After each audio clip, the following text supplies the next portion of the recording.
আর.এস. Bengali ক্লাসরুমে সকলকে স্বাগত। আজকের ভিডিওতে আমি পশ্চিমবঙ্গ প্রাথমিক শিক্ষা পর্ষদ অনুমোদিত চতুর্থ শ্রেণীর আমাদের পরিবেশ পাঠ্য বইটির ৭৭ নং পৃষ্ঠা থেকে পড়াবো। এর আগের পৃষ্ঠাগুলির বিস্তারিত আলোচনা তোমরা এই ভিডিওটির ডেসক্রিপশনে দেওয়া প্লেলিস্টের লিঙ্ক থেকে পেয়ে যাবে। অবশ্যই সেখান থেকে আগের পৃষ্ঠাগুলির বিস্তারিত আলোচনার ভিডিও দেখে নিও। তো কথা না বাড়িয়ে শুরু করছি আজকের মূল ভিডিও। দেখো ৭৭ নং পৃষ্ঠায় হেডিং করা হয়েছে বাঁচার জন্য জল। আমাদের বেঁচে থাকার জন্য জল কতটা প্রয়োজনীয় তা সম্পর্কে এখানে আলোচনা করা হয়েছে। এমনকি আদিমকাল থেকে বর্তমান সময় পর্যন্ত জলের ব্যবহার আমরা কীভাবে করেছি সেগুলো সম্পর্কেও আমরা জানবো। আমরা কেমনভাবে জলের উপর নির্ভরশীল হয়ে বেঁচে রয়েছি সেটাও আমরা এই অংশে জানব। দেখো পাঠ্য বইতে কি বলা হচ্ছে, আজকে পাড়ার রাস্তার জলের পাইপ সারানো হচ্ছে। সারাদিন জলের টানাটানি। ক্লাসে গিয়ে রিনা রিজিয়াকে বলল, হ্যাঁ রে, তোদের কলে আজ জল এসেছে? রিজিয়া বলল, না, বিকেলে আসবে। দিদিমণি কি করে যেন শুনতে পেলেন। রিজিয়াকে বললেন, জল প্রকৃতির দান, জল না থাকলে সত্যিই খুব অসুবিধে হয়। তো জল কার দান? জল প্রকৃতির দান। জল কিন্তু আমরা কৃত্রিমভাবে তৈরি করতে পারি না। প্রকৃতি থেকে আমরা যে জল পাই সেটাকেই আমরা ব্যবহার করি। জল প্রকৃতি থেকে পাওয়া এক অমূল্য সম্পদ। রাজীব বলল, আজ রাস্তায় একটা বোর্ডে দেখলাম তাতে লেখা, জল নষ্ট করবেন না, জলের আরেক নাম জীবন। তাহলে পরীক্ষায় প্রশ্ন আসতে পারে, জলের আরেক নাম কি? জীবন। তো দিদিমণি বললেন, তোমরা কোন কোন কাজে জল ব্যবহার করো? এটাও পরীক্ষায় প্রশ্ন হিসেবে আসতে পারে। তোমরা নিজেরা নিজেদের ইচ্ছে মতো নিজেদের অভিজ্ঞতা থেকে এটা লিখতে পারো। দেখো নিচের লাইনেই লেখা রয়েছে, রুকসানা বলল, খাওয়া, রান্না করা, স্নান করা, কাপড় কাচা, এসব কাজে জল ব্যবহার করি। তোমরা কোন কোন কাজে জল ব্যবহার করো সেটাও তোমরা এই পড়াটা পড়তে পড়তে একটু ভেবে নেবে। দিদিমণি বললেন, পানীয় জল হলো সবচেয়ে দরকারি, অর্থাৎ যেটা আমরা প্রতিদিন পান করি। বাসস্থানের কাছাকাছি জল থাকলে সুবিধে, তাই অনেক আগে থেকেই মানুষ ঝর্ণা, নদী বা জলাশয়ের কাছাকাছি থাকতে শুরু করেছিল। আমরা জানি আগের কালের সভ্যতাগুলো গড়ে উঠত নদীর তীরে। সেই সভ্যতাগুলোকে বলা হতো নদীমাতৃক সভ্যতা। এই জলের প্রয়োজনেই কিন্তু নদীর তীরে সভ্যতাগুলো গড়ে উঠত। তখন দিদিমণি বললেন, জলের কাছাকাছি থাকলে কি সুবিধে হয় বলতে পারো? দেখো নিচে লেখা রয়েছে, জলপথে আসা যাওয়া করতে পারবো, মাছ ধরতে পারবো, খেতে জল দিতে সুবিধে হবে। তো এই সুবিধেগুলো পাওয়া যাবে জলের কাছাকাছি বসবাস করলে। দিদিমণি বললেন, হ্যাঁ ঠিক তাই। এজন্য মানুষ একসময় হ্রদে বা জলাশয়ে মাচা তৈরি করে থাকত। মানুষ দেখেছিল খেতে যথেষ্ট জলের ব্যবস্থা না করলে গাছ মরে যায়। একসময় মানুষ বুঝেছিল যে শুধুমাত্র বৃষ্টির জলের উপর নির্ভর করে ফসল ফলানো সম্ভব নয়। জল যদি আমরা ফসলের ক্ষেতে যথেষ্ট পরিমাণে না দিই তাহলে ফসল মরে যাবে। এটা মানুষ নিজের অভিজ্ঞতা থেকে বুঝেছিল। মানিক বলল, বাড়ির কাছে নদী থাকলে বেশ নৌকো চালানো যায়। দিদিমণি বললেন, নদীর ধারে বড় বড় জনবসতি গড়ে ওঠার একটা প্রধান কারণ এটাই। কি প্রধান কারণ? জলপথে যাতায়াতের ব্যবস্থা। তাহলে নদীর কাছাকাছি জনবসতি গড়ে ওঠার একটা প্রধান কারণ হলো জলপথে যাতায়াতের সুবিধা। এটা মনে রাখবে। দেখো নিচেই লেখা রয়েছে, নদীতে ভেলা বা নৌকোর সাহায্যে এক জায়গা থেকে অন্য জায়গায় শস্য, কাঠ, পাথর এবং আরও জিনিস বয়ে নিয়ে যেত। এইভাবে জলপথে যোগাযোগ ব্যবস্থার জন্য ব্যবসা বাণিজ্যের আস্তে আস্তে উন্নতি হয়েছিল। দেখো এখন যেমন স্থলপথে প্রচুর রাস্তা রয়েছে যেগুলো মানুষ পরবর্তীতে তৈরি করেছে, কিন্তু তখন এই রকম তৈরি করা রাস্তা ছিল না বা মানুষ তখনও রাস্তা সেভাবে তৈরি করে উঠতে পারেনি। কিন্তু প্রাকৃতিকভাবে নদীগুলো তো একটা জলপথ হয়ে চলে গিয়েছিল এঁকে বেঁকে, সেগুলো তো আর মানুষকে কষ্ট করে তৈরি করতে হয়নি। তো মানুষ এই জলপথটাকেই যাতায়াতের মাধ্যম হিসেবে ব্যবহার করা শুরু করলো, এবং এই জলপথকে যাতায়াতের মাধ্যম এবং পরিবহনের মাধ্যম হিসেবে ব্যবহার শুরু করার পর ব্যবসা বাণিজ্যের উন্নতি হয়েছিল। কিন্তু নদীর ধারে থাকার বিপদ কি বলতো? বারে বারে বন্যা হবার ভয়। অর্থাৎ নদীর ধারে থাকার যেমন সুবিধে রয়েছে তেমন অসুবিধেও রয়েছে। সে অসুবিধেটা কি? সেটা হলো বারে বারে বন্যা হবার ভয়, বা নদীর পাড়ে ভাঙনের ভয়ও একটা অন্যতম ভয়। অরুণ বলল, তাহলে তো দিদি তখনকার মানুষকেও বন্যা থেকে বাঁচবার কথা ভাবতে হয়েছিল। দিদিমণি বললেন, মানুষ প্রথম নদীর উপর মাটির বাঁধ দিয়েছিল, পরে তাকে আরও নানাভাবে শক্তপোক্ত করেছিল, তারপর একসময় নদীতে সিমেন্টের পাকা বাঁধ দিল। তবে মানুষ এও দেখেছিল বন্যার জল সরে গেলে কৃষি জমিতে পলিমাটি থিতিয়ে পড়ে, এতে ফসল ভালো হয়। অর্থাৎ বন্যা হলে যেমন মানুষের ক্ষতি হতো, আবার বন্যার পরে এই বন্যার জলের থেকে থিতিয়ে পড়া পলিমাটি চাষের জন্য খুব উপকারী ছিল, এটাও মানুষ বুঝেছিল। বাড়ি ফেরার পর ক্লাসে জল নিয়ে ওদের আলোচনা শুনে আরতির দাদু বললেন, জল না হলে পৃথিবীতে প্রাণ সৃষ্টি হতো না। এখন পর্যন্ত জানা গেছে একমাত্র পৃথিবী গ্রহেই প্রাণ আছে। তো এটা পরীক্ষায় প্রশ্ন হিসেবে আসতে পারে যে একমাত্র কোন গ্রহে প্রাণ আছে? উত্তর হবে পৃথিবী গ্রহে। তার একটা বড় কারণ, পৃথিবীতে জল আছে, জলেই প্রথম গাছ ও প্রাণীর জন্ম হয়েছিল। তাহলে এটাও পরীক্ষায় প্রশ্ন হিসেবে আসতে পারে যে কিসে প্রথম গাছ ও প্রাণীর জন্ম হয়েছিল? উত্তর হবে জলে। এবারে বলো তো রাজীব, জলের আরেক নাম জীবন কেন? এটা যদি পরীক্ষায় প্রশ্ন হিসেবে আসে যে জলের আরেক নাম জীবন কেন, সংক্ষিপ্তভাবে এভাবে উত্তর লিখতে পারো, জল ছাড়া আমাদের বেঁচে থাকা সম্ভব নয়, তাই জলের আরেক নাম জীবন। এবারে চলে আসছি পাঠ্য বইয়ের ৭৮ নং পৃষ্ঠায়। এখানে দেখো বলা হচ্ছে, এবার তোমরা নিজেদের মধ্যে আলোচনা করে জল নিয়ে নিচে লিখে ফেলো। এটা তোমরা নিজেদের অভিজ্ঞতা থেকে নিজেদের এলাকার উপর ভিত্তি করে লিখবে। এটা আমি নিজের এলাকার উপর ভিত্তি করে লিখছি, এটাই যে তোমাদের লিখতে হবে এমন কোনো কথা নেই। দেখো কি বলা হচ্ছে, তোমার বাড়ি কোন জায়গায়, গ্রামে না শহরে? আমার বাড়ি গ্রামে, তাই আমি এখানে লিখেছি গ্রামে।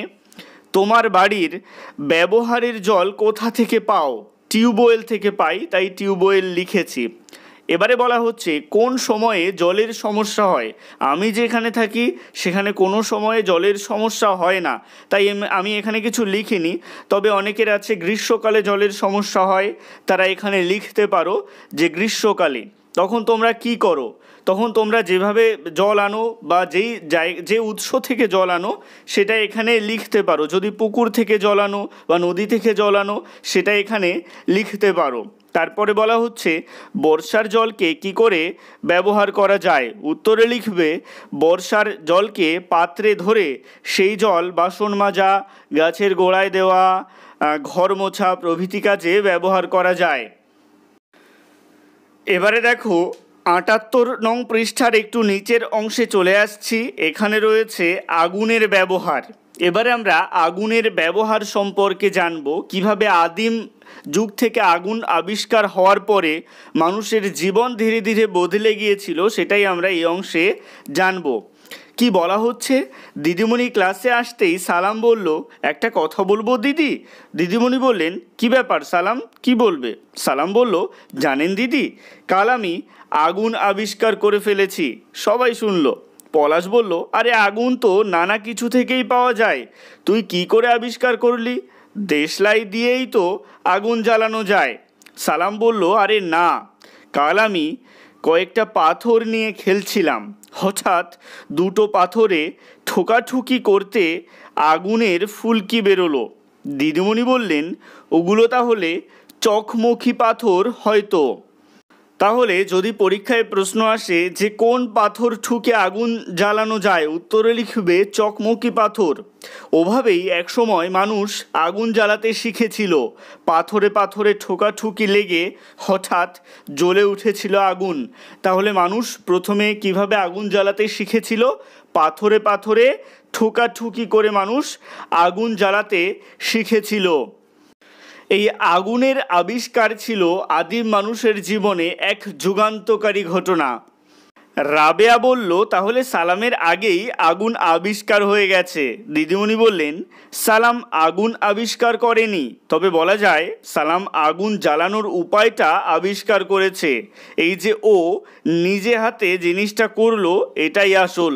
অরুণ বলল, আচ্ছা দিদি, একসময় তো আগুনের ব্যবহার মানুষ জানতো না।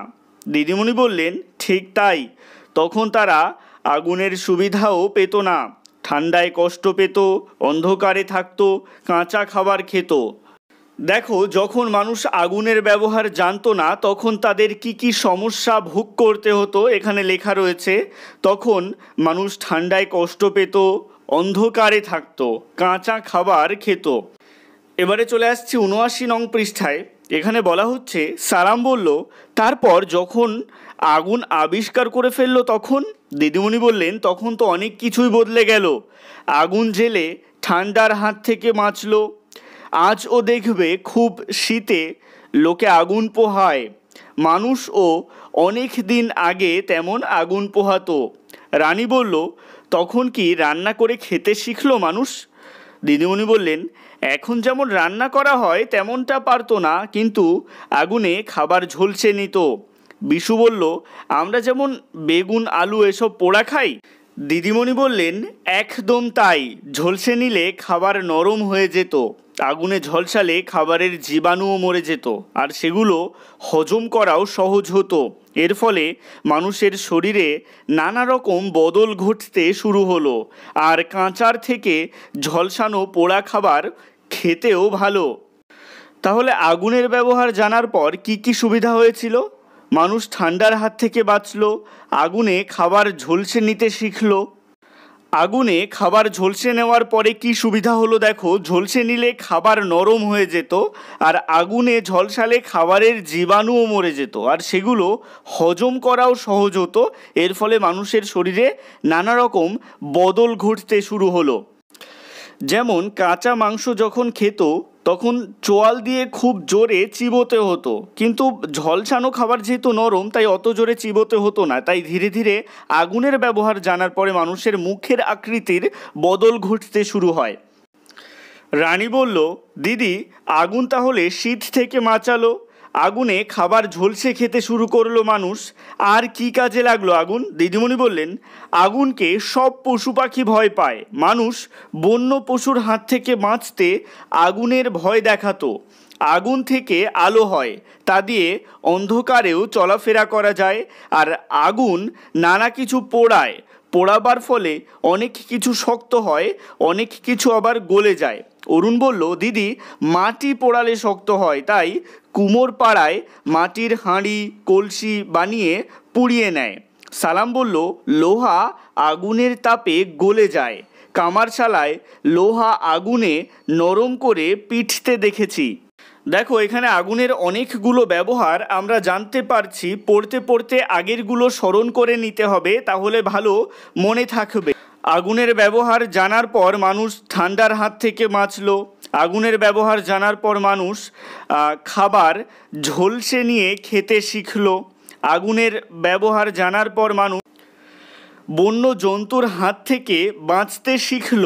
আগুনের ব্যবহার জানার পর মানুষ অন্ধকারে চলাফেরা করতে শুরু করলো আগুন জ্বালিয়ে। এমনকি আগুনের ব্যবহার জানার পর মানুষ কাঁচা মাটির পাত্র পুড়িয়ে সেগুলোকে শক্ত করে নিতে শিখল, এবং তার অনেক পরে মানুষ আগুনে লোহা গরম করে বিভিন্ন ধরনের অস্ত্রশস্ত্র, নিজেদের প্রয়োজনীয় জিনিস বানাতে শিখল। মনে রাখবে, আগুনে মাটি পোড়ালে সেটা শক্ত হয়ে যায়, আর আগুনে লোহা পোড়ালে সেটা গলে যায়। দিদিমণি বললেন, বাহ, বেশ খেয়াল করে দেখেছ তো, আগুনে পোড়ালে মাটির পাত্র সহজে ভাঙে না, নষ্ট হয় না। তাছাড়া পোড়া ইট ব্যবহার করত মানুষ বাড়ি বানাবার জন্য। আর পোড়ামাটির খেলনা গয়নার কথা তো তোমরা জানোই, কাঁচ তৈরি করতেও আগুন লাগে। বিশু বলল, আমার মামার বাড়ি বিষ্ণুপুরে, সেখানে মন্দির ও পোড়ামাটির তৈরি। তাহলে পরীক্ষায় প্রশ্ন হিসেবে আসতে পারে যে এমন একটা জায়গার নাম লেখো যেখানে মন্দির ও পোড়ামাটির তৈরি। উত্তরে লিখবে বিষ্ণুপুর। দিদিমণি বললেন, আগুনের ব্যবহার করতে শেখার পর মানুষের জীবনযাত্রা বদলে গেছিল। আগুনকে তাই পুরনো দিনের মানুষ ভক্তি করত, আবার আগুনের ধ্বংস করার ক্ষমতার বিষয়েও তারা সচেতন ছিল। কারণ আগুন একবার যদি লেগে যায় তাহলে বাড়িঘর সব পুড়ে ছাই হয়ে যাবে, তাই তারা এই আগুনকে ভক্তি করত। আবার এই আগুনের যে ধ্বংস করার ক্ষমতা সেটার বিষয়েও তারা সচেতন ছিল, তাই তারা ভয়ও পেত আগুনকে। মানুষের রোজকার বেঁচে থাকার সঙ্গে জড়িয়ে গেছিল আগুন। চলে আসছি ৮০ নং পৃষ্ঠায়। এখানে বলা হচ্ছে, দেখো এবার তোমরা নিজেদের মধ্যে আলোচনা করে আগুনের ব্যবহার শিখে মানুষের কি কি উপকার হয়েছিল তা নিয়ে নিচে লিখে ফেলো। নানা কাজে আগুনের ব্যবহার, খাবার, বাসস্থান, নিরাপত্তা, প্রতিদিনের কাজে। তো আগুনের ব্যবহারের আগে কেমন ছিল আর আগুনের ব্যবহারের পরে কেমন ছিল সেটা লিখতে হবে। খাবার, আগুনের ব্যবহারের আগে মানুষ কাঁচা খাবার খেত, আর আগুনের ব্যবহারের পরে প্রথম দিকে খাবার ঝলসে খেত, পরে খাবার রান্না করে খেত। বাসস্থান, আগুনের ব্যবহারের আগে কাঁচা মাটির বাড়িতে বসবাস করত, আগুনের ব্যবহারের পরে পোড়া ইটের বাড়িতে বসবাস করত। নিরাপত্তা, বন্য পশুদের আক্রমণের ভয় ছিল, আগুনের ব্যবহারের পরে আগুনের ভয় দেখিয়ে বন্য পশুর আক্রমণ থেকে বাঁচা যেত। প্রতিদিনের কাজে, আগুনের ব্যবহারের আগে রাতের অন্ধকারে কাজ করা যেত না, আর আগুনের ব্যবহারের পরে আগুন জ্বালিয়ে তার আলোয় কাজ করা যেত। সবশেষে একটাই রিকোয়েস্ট, এখনও পর্যন্ত যারা চ্যানেলটিকে সাবস্ক্রাইব করে উঠতে পারোনি তারা অবশ্যই চ্যানেলটিকে সাবস্ক্রাইব করে দিও এবং পাশে থাকা বেল আইকনটিকে প্রেস করে অল বাটনে ক্লিক করে দিও নতুন ভিডিওর আপডেট সবার আগে পেতে।